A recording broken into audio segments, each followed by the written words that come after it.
Welcome back to SwitchCorner. Today we're going to be taking a look at No More Heroes, the first entry on the Nintendo Switch.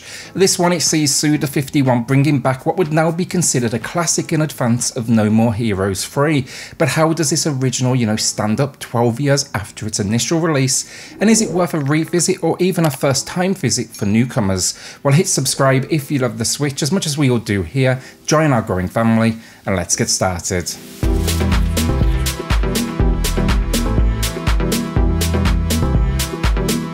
So before we kick this off, I do want to make this clear. I'm around the halfway mark of the game, but this is now my third visit on different consoles, so I feel ready to just talk about this one and give you my opinion, but I also want to be completely transparent with that.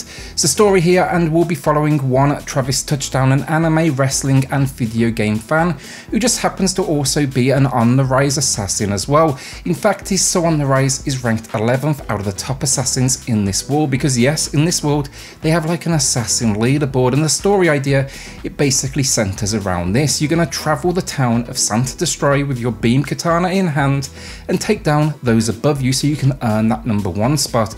Basically, you just want to prove you're like the very best. Prepare here though for an out there sense of humour that may definitely test some people, a cast of incredible characters, and generally an immaturity level that I absolutely loved. Liked it first time around, liked it the second, and still on this third go I gotta say Suda51's offbeat sense of humour still absolutely lands with me. I can see why this one not only reached a cult status but then went on to exceed it too. So gameplay, and first off we do get two control options here, both standard and then motion controls that mirror the original Wii experience. It's worth knowing right away here, this is a port of the superior Wii version, not the PS3 build. Well, the PS3 variation, it did some good things, it brought along extra content. Gotta say they kind of messed up the visuals and it lost a little bit too much of its character and personality. So controls first, and my go-to it was a Pro Controller, and this is pretty demanding as you're going to be mashing away manically against wave upon wave of enemy. Here though we get access to a block, high and low slashes, punch and kick, which essentially just stun our enemies, a grapple and throw maneuver, and then a lock on, which is not only good for singling foes out, but also just to allow you to, strafe around them. This is all topped off then with a finishing move for each enemy that links to the right stick. Basically, you whittle their life down and then a prompt will show up on screen. Follow it and boom, job done. Watch your enemies suffer a fate of literally exploding in front of you, with the occasional beheading for good measure. Outside of this then, on those final blows, expect some random power-ups thanks to a fruit machine wheel that pops up at the bottom of these screens. These finishing blows randomly allow this, and you'll either be able to almost fire like a gun or become invincible. Sometimes you'll lock blades with an enemy as well, where it's a right stick circular motion to win, and then just occasionally you will need to recharge. And I'm going to let you figure out the imagery for yourself there.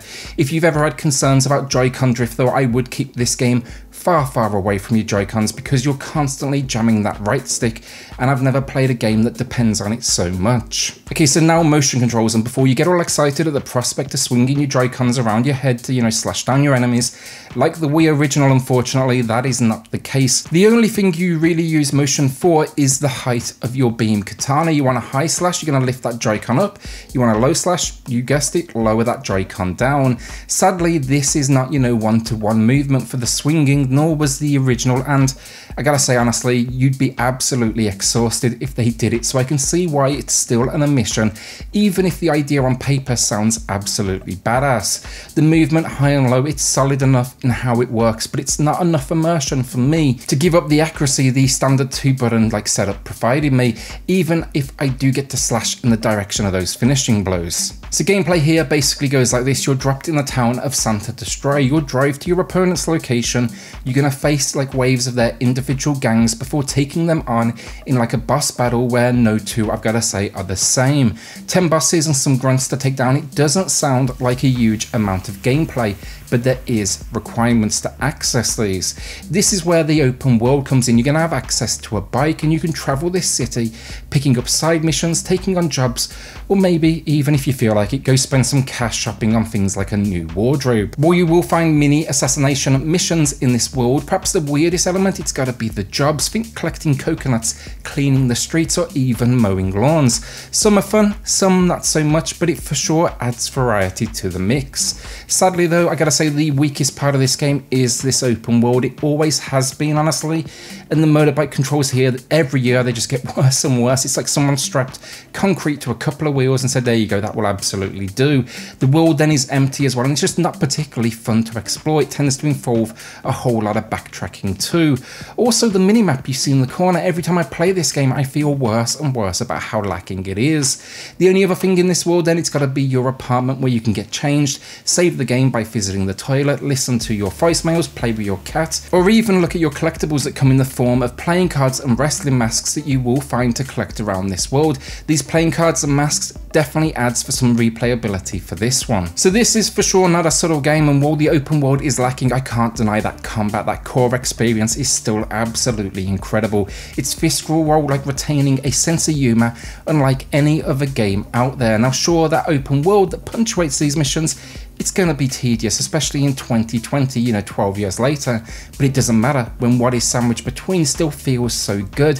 And there is, I will give it, like, there's still some fun to be had in the city. It just could have done with a lot more and a lot more life, especially.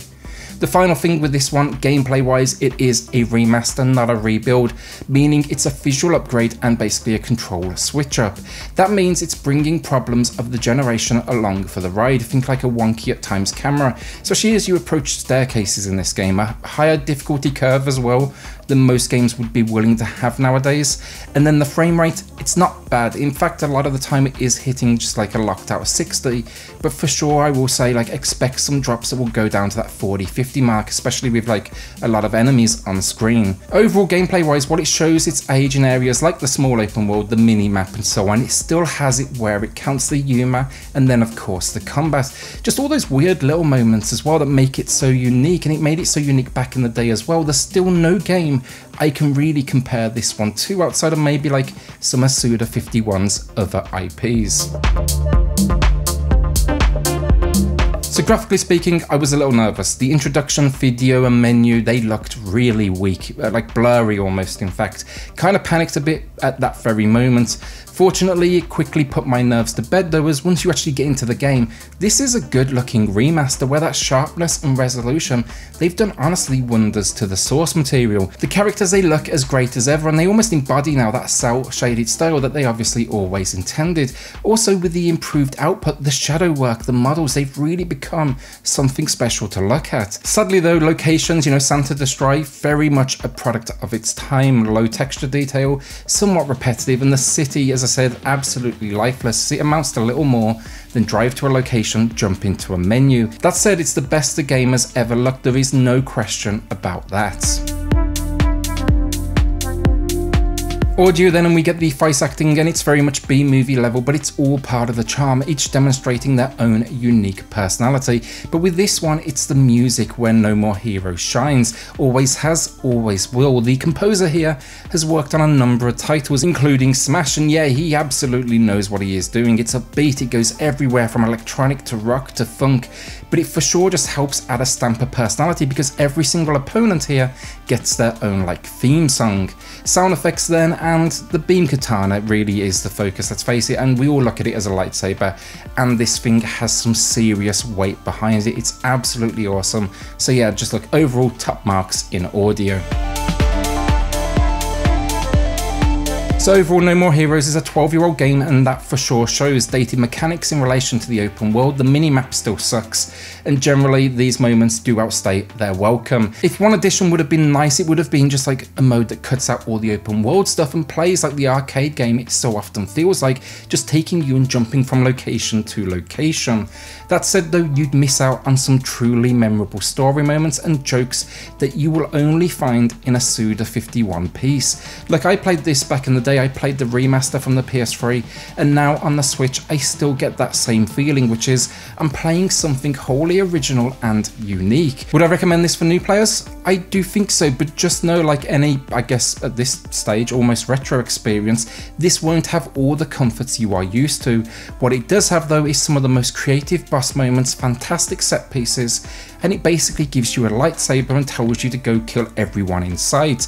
It's not a smart game, but it's still a hell of a ride. Today I'm giving No More Heroes a good 7 out of 10. While the open world no doubt now like drags down the experience, you'll easily forgive this when you get into that next level and boss fight.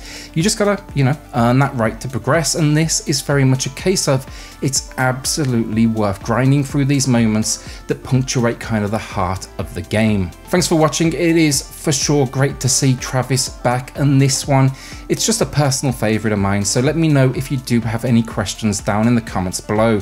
With that then, like a shout out to the patrons of the channel who are just going above and beyond to support SwitchCorner. Helps more than you know, so thank you all so much. Then hit subscribe if you love the Switch as much as we all do here. Join our growing family, and I'll see you all on the next video. Thanks everyone.